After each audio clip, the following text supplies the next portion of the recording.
The Art of Laziness, Chapter 1 Summary, Detailed Explanation. Introduction. Chapter 1 of The Art of Laziness introduces the main idea of the book. Laziness is not always bad. Society usually teaches us that being busy all the time means being productive and successful. But the author challenges this idea. The chapter explains that sometimes working too much can actually reduce creativity, happiness, and effectiveness. The chapter begins by questioning the modern culture of constant productivity. Many people believe they must always stay busy, working, studying, or doing something productive every moment. However, the author suggests that this mindset can make life stressful and prevent people from thinking clearly. 1. Society's negative view of laziness. In most cultures, laziness is considered a bad habit. Since childhood, people are taught, "Don't be lazy. Work harder." Success comes from constant effort. Because of this, many people feel guilty when they rest. The author explains that society often glorifies overwork. People admire those who work 12-16 hours a day, thinking they are more dedicated or successful. But the author asks an important question. Does working more hours actually mean better results? Often the answer is no. Many people stay busy doing unnecessary tasks that do not truly improve their lives or productivity. 2. Difference between laziness and smart efficiency.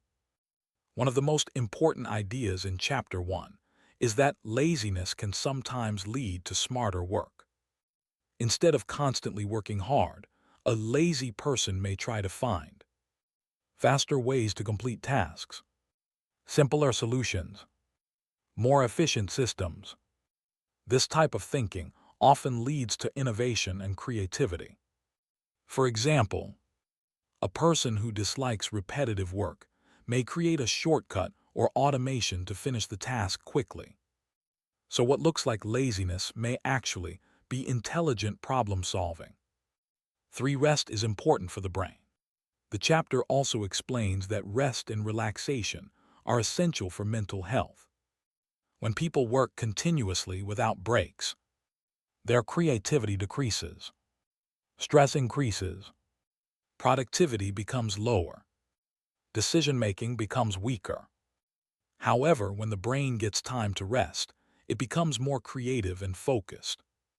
Many great ideas actually appear when people are relaxing, such as taking a walk, lying down, daydreaming, sitting quietly. This is because the brain processes information better during calm moments. 4. The myth of always being busy. Modern society often values people who are always busy. But the author explains that being busy does not always mean being productive. Example: 2 workers may spend 8 hours at work. Worker A works continuously without thinking, does many small tasks, feels tired. Worker B works only 4 hours, focuses on important tasks, finishes faster. Even though worker B works less, they may produce better results. So the chapter encourages readers to focus on results instead of effort. 5. Laziness can encourage creativity. Another idea discussed in Chapter 1 is that creativity needs mental space. When a person is always busy, there is no time for reflection.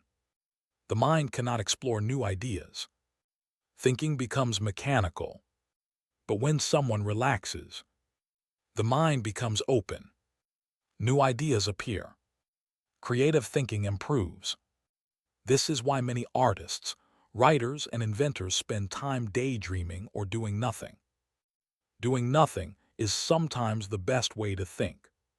6. The problem of hustle culture. The chapter also criticizes modern hustle culture. Hustle culture promotes ideas like sleep less, work more. If you rest, you are falling behind. Success requires constant grinding. While hard work is important, The author argues that extreme hustle can damage life balance. It can lead to burnout, stress, health problems, lack of happiness. Instead of endless hustle, the book promotes balanced productivity. 7. Lazy thinking and innovation. Many inventions in history were created by people who wanted easier ways to do things. For example, someone who does not want to walk long distances may invent a vehicle. Someone who dislikes manual calculations may create a calculator or computer. In this way, laziness can actually drive technological progress. The author suggests that laziness sometimes pushes people to create better systems that reduce effort. 8. Working less but achieving more. Chapter 1 also introduces the concept of working smarter, not harder.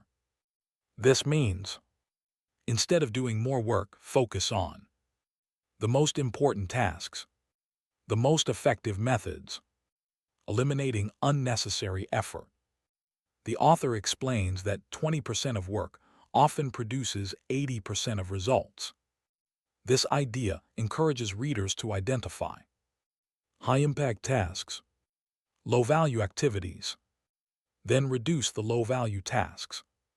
9. The psychological benefit of laziness. Another point the chapter discusses is mental relaxation. Constant activity can make people feel exhausted, overwhelmed, mentally tired. Taking time to relax helps reduce stress, improve mood, restore energy. Relaxation is not a waste of time. It is necessary for long-term productivity. 10. Redefining laziness. The chapter finally encourages readers to rethink the meaning of laziness. Instead of seeing laziness as cross-mark lack of discipline, cross-mark avoiding responsibility, it can sometimes mean heavy checkmark choosing smarter methods, heavy checkmark avoiding unnecessary work, heavy checkmark protecting mental energy, heavy checkmark focusing on what truly matters. The key message is that not all laziness is bad. Sometimes it is a sign that a person is trying to simplify life. Conclusion of Chapter 1. Chapter 1 of The Art of Laziness introduces a powerful idea. Being constantly busy is not the same as being productive. The author encourages readers to question society's obsession with overwork and to understand that rest, efficiency, and simplicity can actually improve productivity and happiness. Key lessons from the chapter include: laziness is often misunderstood. Working smarter is better than working harder. Rest is essential for creativity and mental health. Being busy does not always mean being productive. Innovation often comes from the desire to reduce effort. The chapter sets the foundation for the rest of the book, which will explore how people can use strategic laziness to live a more balanced and productive life.